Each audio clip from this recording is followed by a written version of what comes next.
The League of Municipal Agricultural Officers and Municipal and City Agriculturists of the Philippines, or LEMCAP, is at the forefront in helping farmers address their needs. Joining us today via Zoom is LEMCAP National President Rizalina Quiroz. Magandang umaga po. Magandang umaga po, Billionaire News Channel. Good morning, Sir Paulo. Magandang umaga, Pilipinas.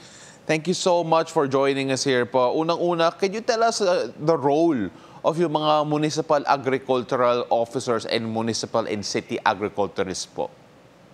Actually po, Sir Paulo, ang municipal agricultural officers, municipal agriculturists and city agriculturists ay napakalaki po at ang dami pong mga roles or functions when it comes to agriculture. First is we do planning wherein we formulate and implement agricultural plans and programs aligned with national and local development goals. And then we promote food security, sustainability, and productivity within, of course, our jurisdiction. And of course, we provide trainings and technical assistance to our farmers, fisher folks, and agricultural stakeholders. And we are also promoting the new modern technologies and best practices in farming, fisheries, and agribusiness. And of course, we also do the monitoring and evaluation, wherein we have to monitor the progress or the impacts of the projects and programs that binibigay ng Department of Agriculture and of course our local government. And under the disaster risk management, we also developing and implementing disaster preparedness and recovery plans for the agricultural sector and assisting farmers and fisher folks in recovering from national calamities and emergencies.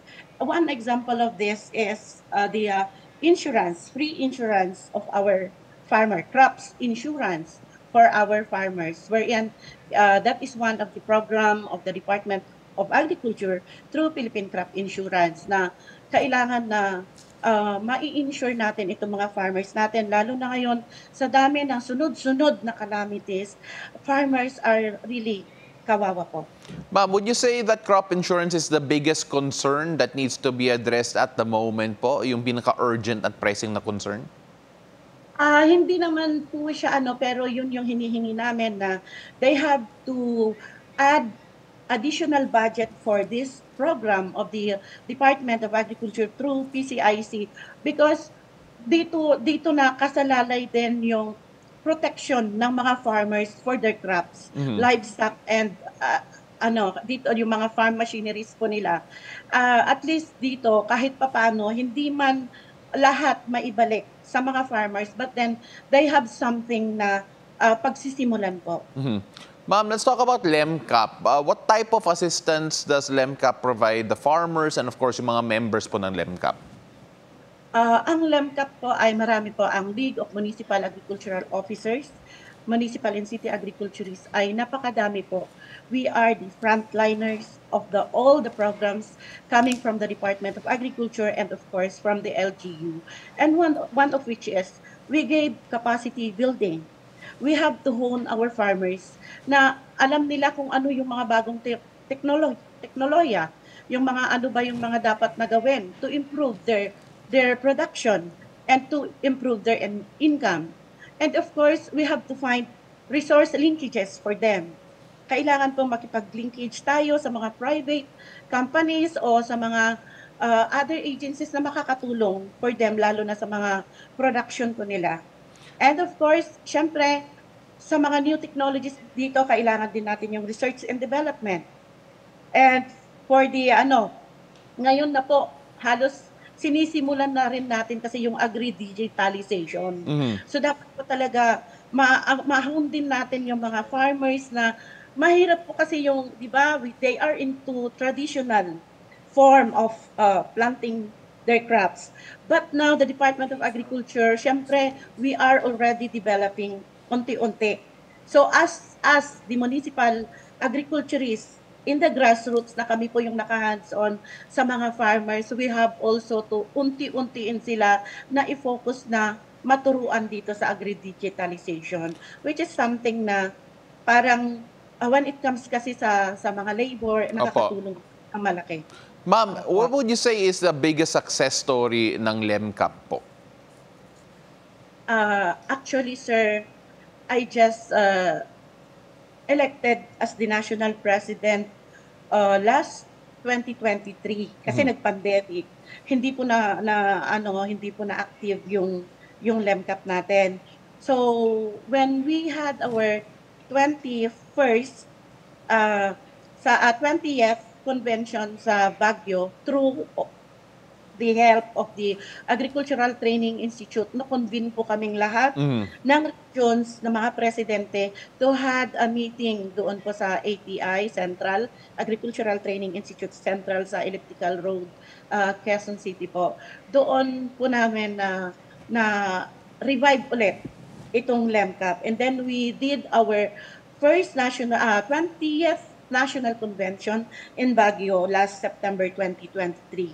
And that time also when we elected, kasi nagpanibago na po Opo. tayo, so we elected the new set of officers of LEMCAP, and luckily ako po yung nabotohan na maging president ng LEMCAP. So we had already the 20th and then the 21st in Boracay this year, last September lang po.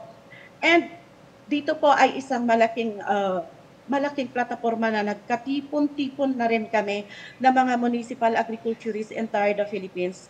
In Baguio, we attended we have participants of more than I think 1,000 Mhm. po sa Boracay.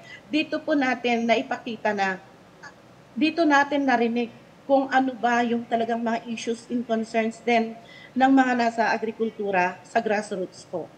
At ito po yung ginagawa na po natin ever since na umupo na ako, na-elect na ako together with my co-national officers.